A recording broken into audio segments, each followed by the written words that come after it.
Granath. Säga någonting bara. Hörs det nog bra? Vi pratar på. Låter inte lite som Darth Vader? Ja, jag hör någonting där. Och i mig själv.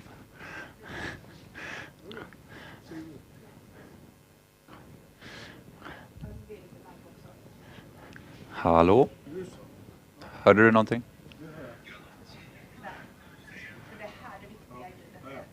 Exakt.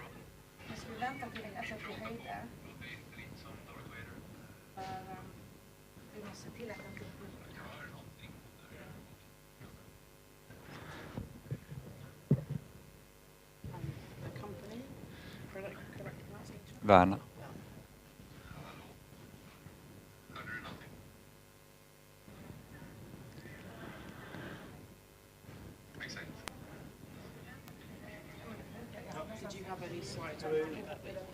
No, just your questions.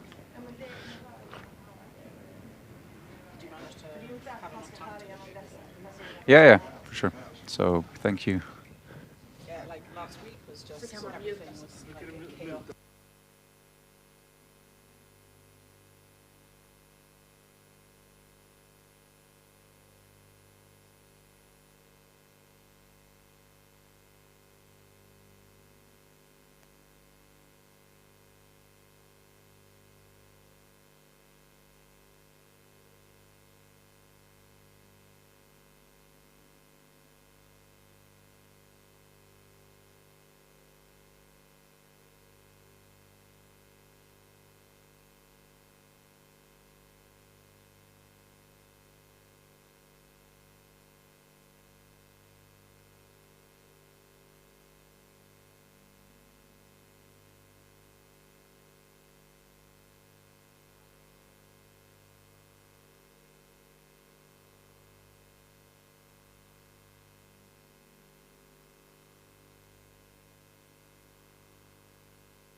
see here. Oh, remove my coffee. Hello. Hi, everybody. So we have a few people here in the venue, maybe a few people watching from home. FYI, everyone from about here is in camera. So now you know. Welcome everybody to Goto 10 and to Startup Coffee Meetup. Really excited to have you here. My name is Aisha Mossberg. I'm the community manager of Goto 10, a free event and workspace. Ooh. That was my voice. A free event and a workspace for entrepreneurs and innovators. And I hope you all feel super welcome here and feel free to stay as long as you want afterwards and talk to me if you have any questions. But with that said, let's start the Startup Coffee. Thank you, Aisha. So good morning, everyone. My name is Carolina. I'm going to start with some boring housekeeping. There's toilets around the back. That's maybe essential but boring. Also, we have Green here, who's going to be taking pictures, videos throughout the morning. So because of GDPR, if you don't want to have your photos or videos shared online, please come up to either myself or Green or Puneet and let us know. Otherwise, if you don't let us know, we will assume that it's okay. And thirdly, why are we here? So my name is, as I said, Carolina. I come from Skåne Startups. I'm a venture advisor there and the event lead for these alternate Tuesday morning coffee sessions, not alternative events, which was almost what I was about to say, I think. And basically what Skåne Startups does, they are a non-profit organization which tries to basically connect together different incubators, different venture capitalists, investors, entrepreneurs all around the Skåne region to sort of give them that support that they need. So that's sort of why we're also here. Entrepreneurship can be quite lonely and you can feel that you're struggling on your own, but actually everyone's struggling at some point. So this is a nice opportunity to meet, to share, and to also maybe get that support that you need. And also what else we do at Skåne Startups is we try and actually get access to investments. So if you're looking for things, then we can try and help you out with that. And we also try and support people that maybe are struggling with investment around Skåne. So like maybe women have a lot of issues getting funding. So we really try and have a lot of events to promote that. And with that, I wanted to kick off with our guest speaker, Andreas Granath from Waerna. He is here to talk to us a little bit about marketing and branding and about his company Waerna that works with sustainable brands. And he has about 10 years of marketing experience behind him, working at Publicis Media, working at Oatly, which I'm sure many of you have heard of, with excellent successful branding behind it. And then at Meet or Meet, I wasn't sure how it was pronounced, and now Waerna. So I'm going to try as much as possible to be off my paper, but there's some stuff from your website that I wanted to sort of go over, and I think I might have to read it from here. But thank you very much, Andreas, for coming. And on your website, you have that you would like to work with brands that are willing to challenge the status quo, brands that measure their success not solely by the profits, but also by how they help the planet and its people. Brands that see sustainability and equality as essential for success, and brands that can show the world that it's possible to care and to make money. So with that, I wanted to ask a little bit about your motivation for Waerna. Was it a personal or a professional motivation, or a little bit of both, perhaps?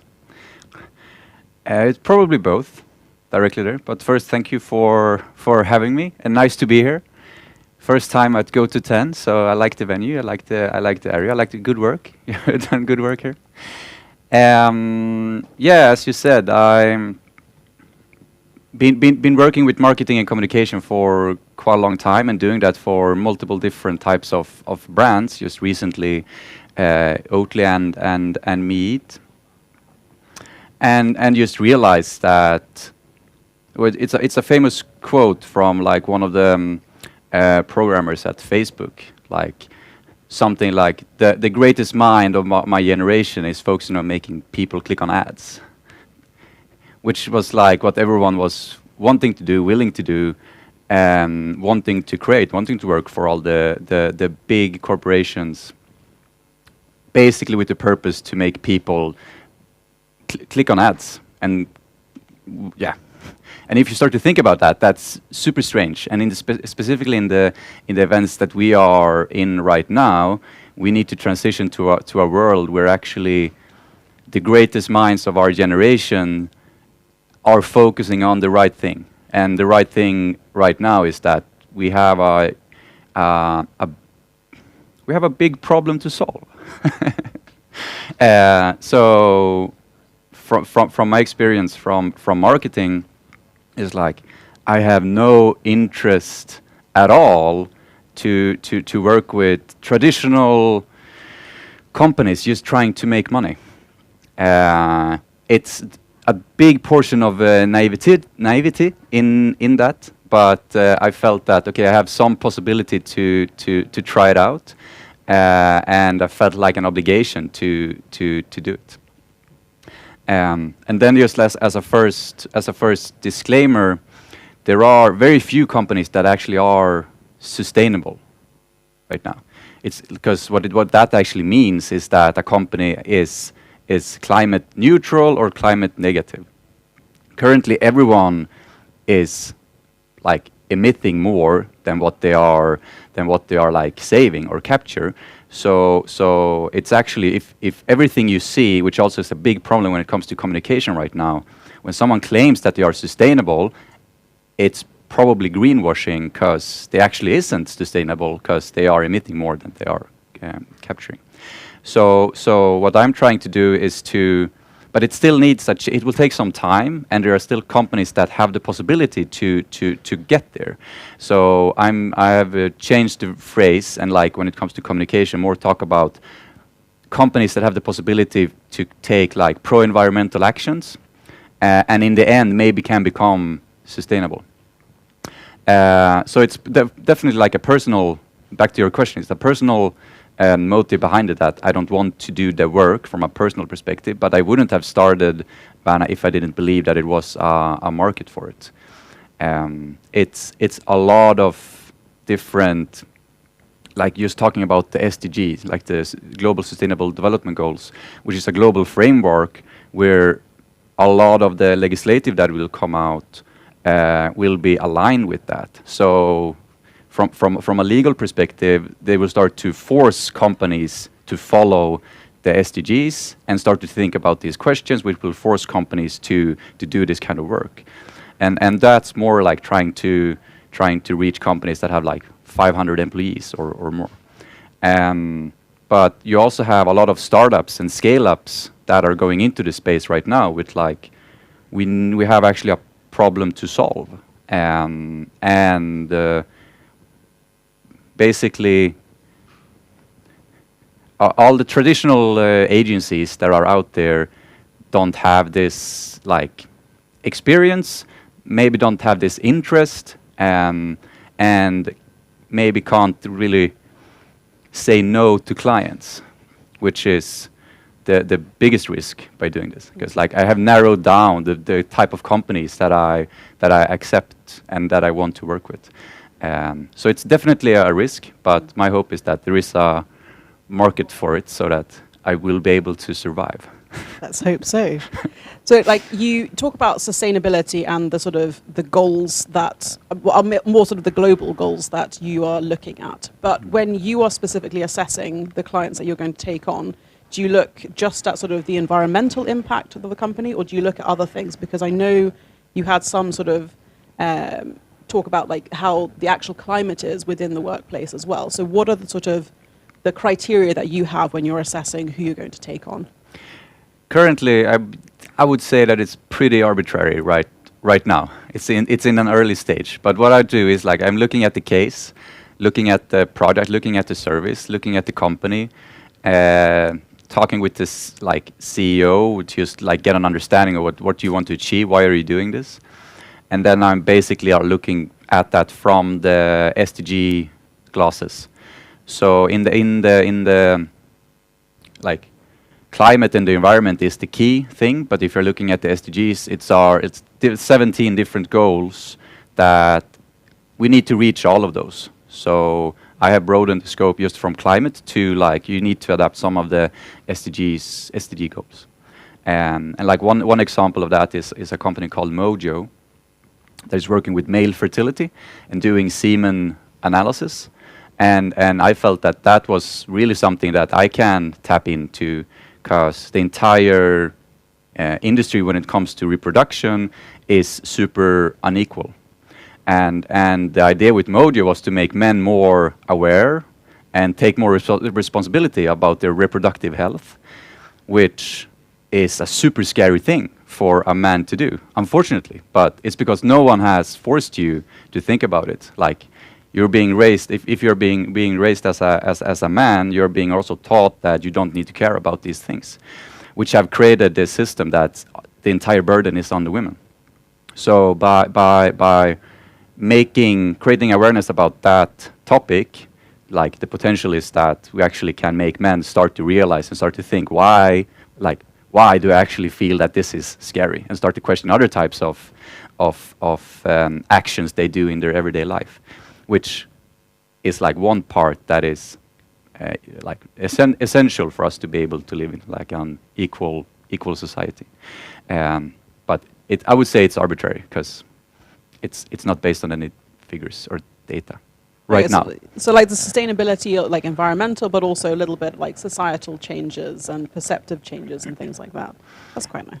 Yeah, it's all the like the SDG goals, like with a focus on the like the key sustainability part, but everything is needed for us to reach those goals, and we haven't reached any of them right now, so we have work to do. Well, there's a lot of work to do then. So probably a lot to fill the market space. I hope. So when it comes to the branding, you've had the branding experience behind you, and now you're sort of focusing specifically on sustainable only. Do you see there's like a big difference between marketing more broadly and marketing specifically for sustainable brands? And if so, what sort of are the key like big differences that you can think of? So I try to broaden the scope of marketing. So, or if we see marketing as an actual action, and then we have brand, which is, or brand identity, which is like who the company is. Then from a brand identity piece, I would say that there is a difference, because as soon as you claim that you're pro-environmental or even sustainable, people will look at the company or judge you with different eyes, because they will at this moment believe that you are bullshitting, basically, because that's what's happening right now. So by doing that claim, you need to ensure that this claim is aligned throughout the organization. And then it comes down to basically like, what's my travel policy, or what food do I like buy to people when they are here visiting? Like, if you have sorted those things out, and just as examples, like, you need to have it inside your organization, needs to be part of who you are. But when it comes to marketing, like actual activations, it's no difference at all. Then it's about to create emotions, and to create better emotions than for your competitors. And then of course, like the product, people need to want your product or service, and the distribution needs to be like to meet the expectations. But from a branding part, I would say it's a difference, but from a marketing perspective, it's the same. It's the same overall rules that applies. Okay, so the focus is more sense. on the branding part and making sure that the company in itself has this kind of concrete background. That's the first thing that I'm looking at, because if you don't have that, the chances of you starting to washing is pretty big, because you start to paint the wall before you have fixed it. Like, it's and from a long-term perspective, that will just ruin the brand. So establishing this like really solid brand identity, where would you say, like, if a startup is really at that stage where they're really trying to think through all of those bits, how would you say, like, what are the key things that a startup should think about in creating the right brand identity, regardless of if it's sustainable or not, just sort of on a pure identity basis? So it's. I probably will change my mind sometime, but currently, when I saw the question, I like the one thing that I believe will be crucial for any brand, if we take aside the the environmental or sustainability part, is, but still within like the purpose part, because it's, but I always say transparency, which is something maybe all companies can be aligned to, because even if you don't have a company where you have a clear purpose, or it's connected to any like pro-environmental activities, or that you can take that claim, all companies have emissions. All companies are affecting our planet. And all companies has a responsibility to if not take like external actions, at least internal actions, which will also be essential to do due to this legislative that is coming. So I would say transparency is a key thing for a lot of companies to start to think about, because one of the main problems right now is that the business industry, it's not transparent, and people can hide behind a lot of things because it won't show up. So they are taking decisions solely based on that it's cheaper, and then we're ending up in a situation where someone is like breeding salmon in Norway, shipping them to somewhere across the globe for packaging, and shipping them back to Germany for something else, and then back to Norway, and then to Sweden, for example, because it was cheaper. Like, so as a startup, when it comes to brand identity, I would say, like, all the decisions that you are taking, you should be able to write a social post about it. Like, not that you will, but you should be able to write a social post about it. And if you see that I can talk about this thing, and if you feel that I can't do that, then maybe it's not the right decision. So maybe like a interesting rule, because if you say, I wouldn't tell anyone that I did this, then it's like, well, do you need to do it? And then it's also currently it's about the journey, because maybe you want to take a decision, but it's not possible for some reason. Well, then think about why is it not possible, and also because transparency is also, this is the good thing that we do, this is the bad thing that we do, and to be able to say this is a bad thing, we don't want it this way, but we need to do it because then you at least have assessed the possibilities and understand and have your own opinion of why is not this the key thing. And like the reason why that is, or like I would also map your business strategy to the SDG goals, just to make sure that you are creating policies, because you can still create like a travel policy or a food policy or other types of things. So like, how do I want to run this business? What type of business do I want to run? I can't really claim any pro-environmental activities, or like I can't externally in my communication be part of that, which like not all companies can, so it's fine. But all companies has a responsibility for to ensure that we actually can live within the boundaries of our planet. And it actually has quite a lot of benefits to do that as well. If we're looking at, like, the biggest workforce right now is millennials. 2025 it will be like, I think, 75% of the global workforce. And according to a study made by Amex, actually in the US, they found out that 72% of millennials wants to work at a place that has that are aligned with their personal values. Meaning that you will be a dinosaur in just a few years if you won't be able to attract any people if you're not caring about these things. So and also like from an SDG perspective, and it comes in legislated, if you're working with like a tech startup and are a supplier to a bigger company, that company will be forced to follow these rules and will push it down throughout the supply chain. So if you can say we are doing this and this and this and this, you are actually increasing your chances to still be a supplier to that bigger client. It's quite nice to sort of hear that the millennials are going to sort of, I don't know, drive the revolution sort of the, I don't know, how companies are going forward, and like the workplace environment and things, because of the fact that they start dominating it in a short space of time. So hopefully then all the goals will sort of be achieved maybe a little bit more rapidly, hopefully? Probably more rapidly, at least. Fingers crossed. But we also need to somehow change how we measure our like personal success.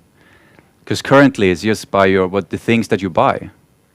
It should be cool to like, oh, that person bought a small electric car instead, and it should be strange that that person bought a Hummer. Why? yeah, it's super strange. Yeah, it's super strange. But like, what SUV then?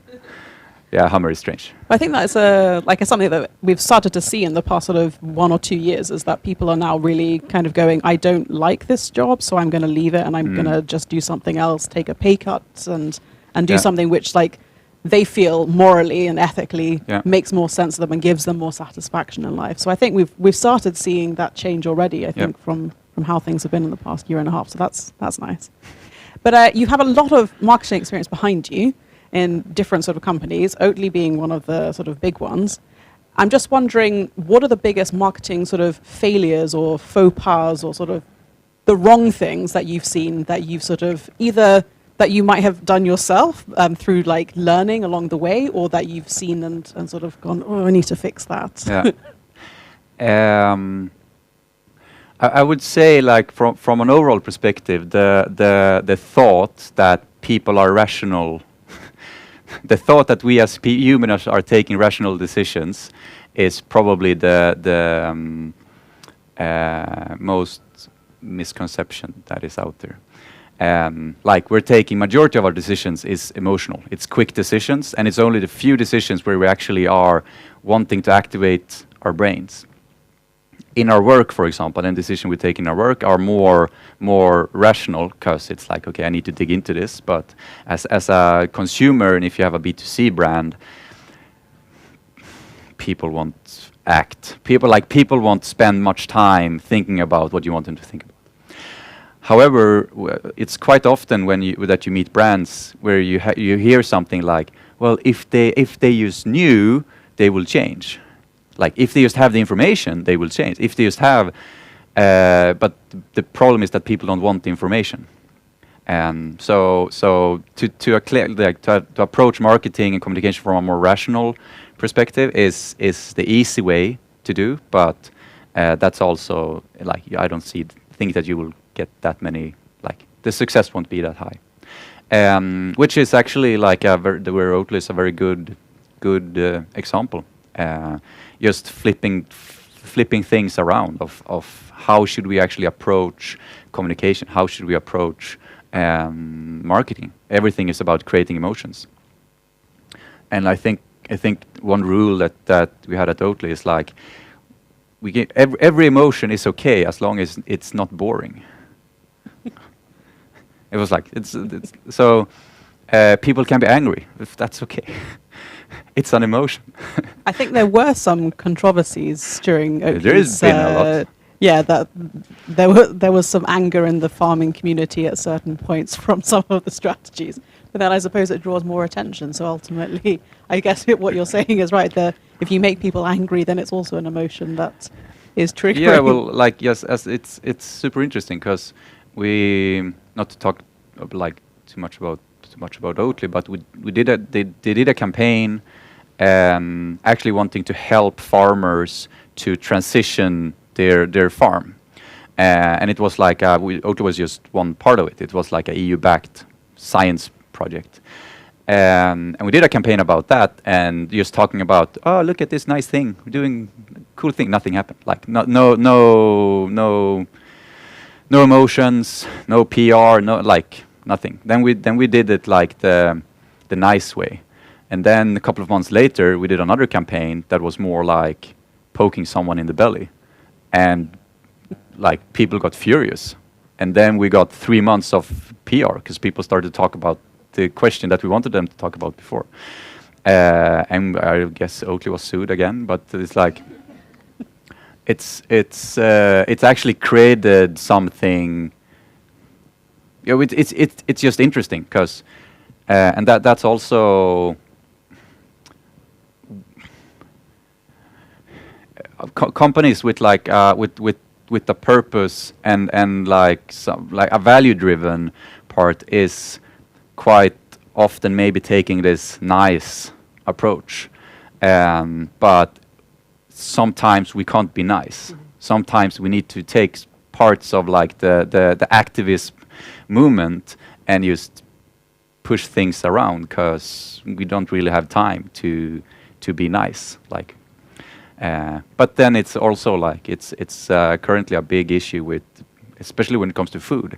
It's a very polarizing market, and actually, like ICA did a report which was super interesting, comparing like LOHAS, like people that has a lifestyle of health and sustainability, with another audience group that actually was new, which is also interesting, but it's called LOIGAS, which is lifestyle of instant gratitude and satisfaction. In the LOHAS, like 60% felt that it's like everyone has an obligation to eat lesser meat. In the LOIGAS, they felt 60% felt that it's annoying with people trying to convince them to eat in a different way. So it's like they want to convince each other. Is this a go on battle between those? It won't. So that's also when you're taking the rational point or like the value driven point. So we need to find something in between. It's like, okay, you want to eat meat, fine, eat that kind of meat instead of that kind of meat, and maybe 2 times a day instead of every day. Or like how to talk about it, because people won't go vegan. It's a very small minority of people actually will do that. And the overall goal with this is to change like the mainstream's mind, the majority's mind. So how to poke, but not make people that angry so they hate you. So it's tricky. Just a little annoyed, but not just really a little furious. annoyed. Okay. It's a good. Brilliant. Well, I think I've got to the end of my questions, but we have an audience here that maybe also has questions. So I'd like to thank you for our little session, and I'd like to open up to see if anyone in the audience has any questions before we close off our live stream session. Nobody this week. Okay, yes. I will have this. Hi. Hey. Yeah, I think it's more of a comment than a question, but that you can respond to. That I think a lot of marketers are now starting to work with sustainability, and I think because companies need that, but so many people don't. So many marketers don't have that kind of information about what it really means to be sustainable, and so you kind of get this greenwashing by mistake. So I wondered what you thought about that, because I think there is a lot of greenwashing, but it doesn't necessarily happen. You know, nobody's trying to sort of fool people, but there's a lot that happens sort of by mistake, just because marketers don't understand that you can't just say it's environmentally friendly without backing that up. And what you kind of, it's not really a question, but a kind of. No, well, it's a big issue. Like my approach to it is to start with the brand identity, not just go directly with the marketing, just to and do the work. I usually like I'm sitting at the client's office for like 2 weeks just to understand what they're doing and understand the processes, trying to find these things so that we actually can back communication up. And like I'm probably the most annoying consultant that someone can hire, because like I have no maybe different like, but that's what's needed. I have no interest in saying yes to anyone. So it's really about to find the things that we actually can say and find like to back that up with science before creating the actual communication. And then, as you said, like it's a science of its own to create that communication. And I'm not a copywriter, and I'm not a designer, I'm not a like creator. So I don't. That's also a science of its own. But my approach to it is to start with the brand identity part and that work, just to ensure that whatever we are saying, we can back things up, and just be super transparent and honest with like the CEO or the team. Is like, you can't say that right now, because that source that you're referring to, that guy made it as a bachelor. Like, but it's like you need to have have the mindset to like I was the mindset of saying no to everything until someone can prove that this is actually is working. But it's a super complex thing, and that's what we're seeing right now, and probably, which is also like the overall goal, I would say, with Waerna is to make, because in the end it's about making change, and when it's about making change, like this is too small of a, like I'm just, who am I? Like we need to create things to just make something happen, so that all the big agencies all over the world understands that, okay, we need to focus on this and take real actions to actually do that, to employ the people that can assess this type of work and have that discussions with and educate the marketing industry, because currently it's not educated, and currently you're approaching it from a traditional marketing kind of way, which ending up that it's super risky that you're end up in greenwashing part, which we are right now. So it's I would say like the biggest challenge, because another thing on that is that like I think like 72% of the Swedish population don't believe in the information a company is saying them. So because it's like it's the wild west out there. Like it's people are being tossed around all types of different information and don't really know what to believe, because it's super complex. So it's yeah, I hope that it will be better, or I believe it. Thank you for all the insights. I think there's a bunch of takeaways to take home today. My question is, marketing is eventually all about the customers and customer experience. So since the time you've started, how would you say you would measure your customer experience or success, and what are the trends that you have seen, and has anything changed from where you started and where you have come today? So on the measurement part, like from my experience is that we actually measure too much in general, and the reason to that is we measure things because we can, not because that we know how to actually use the information, which means that we are ending up focusing on things that we believe that we should focus on, but we don't really know why. Which is like, I'm coming from the media agency side where everything is about numbers. And like spending a lot of time creating reports with like, okay, this was the Facebook campaign that we did, or this is how many people that we reach. It's like, okay. Like you can't really do anything with that figures. However, if you have first-party data and can follow, so it's also a difference. If you are a company that has actually first-party data, it can see how people actually are using your platform, then you can use that to really develop everything. But if you are like selling oat drink at ICA, then you have very little information about the actual client and the actual transactions. So I would say, like in general, have some overall long-term measurements that you can focus on, but that won't so that you won't panic because you created a Facebook post 2 days after you have a lower CTR. Then you're removing it and you're changing it. It's like that just will kill your brand and kill your market because you're not giving it enough time. So have some long-term things which like this is me, this is the brand identity, this is who I am, this is the type of topic, this is the way I'm talking, and then, well, be brave enough to put that thing out, and then you can have one part where you are testing more like maybe activation parts to see, okay, what triggered people actually right now. But people have always focused, like we are emotional humans, or like beings. Marketing before was just maybe strictly about emotions, and then we got the possibility to measure everything, and then we started to measure everything. But now it's going on the other on the other way around, where we are more focusing on like buying stuff out of home, buying stuff in print, doing more events. Because just a Facebook post is not enough for you to feel that, oh, I like this brand. But if you meet them at an event, you have a possibility to create a feeling, like you create something. I maybe even didn't answer your question, but... Okay, I think we're...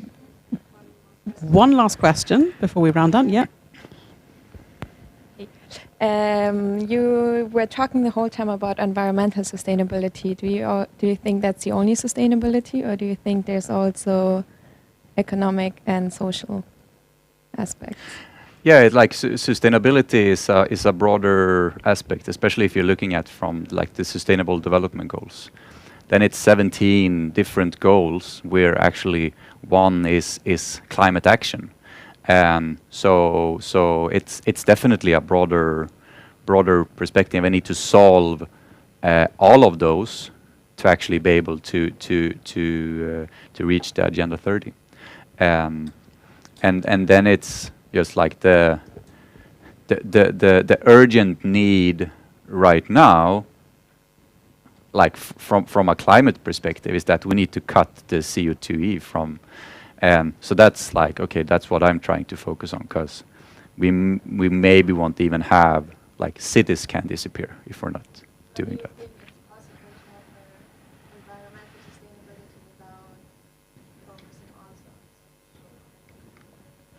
In the end, no, it's not possible. Like the goal 17 or 16 is like policies and governance. Like, we need governments that are able to take decisions that will make even this possible. Which, if you're looking at the indicators, we don't we haven't even reached that goal. And without the governments that have the possibility to take decisions to put us in the right direction, then it will be very problematic. So everything is needed. And if you're looking at like from a sustainable development goal perspective, the overall goal can maybe be summarized that we need to transition to a world where the economy serves society, so that society can evolves and operates within the safe space of the planet's biosphere.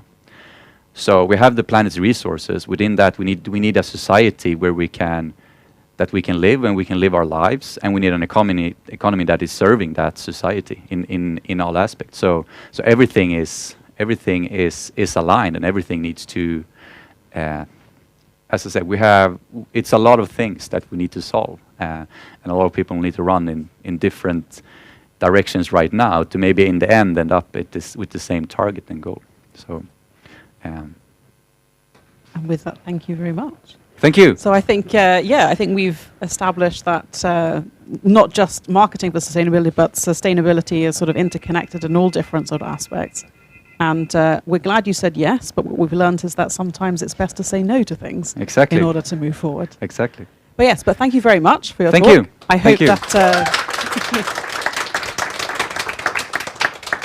hope that everyone found something new, something interesting, and something exciting. And with that, I think we'll end the live stream. But what we will dive straight into is our sort of classic setup that we have. So for those that have been to a coffee morning before, you'll know exactly what I'm talking about. If you haven't, what we do is we have a quick fire around everyone that's here to just say who they are, where they're from, sort of company-wise, not necessarily like hometown. And if there's anything in particular that they're struggling with sort of on their entrepreneurial journey at the moment and do help with. So exactly, if there's anything you can help others with. So do we want the microphone to make it easier for everyone to hear, or we can just be really loud? So I think we've learned about Andreas, or is there anything you want to add? I maybe can add that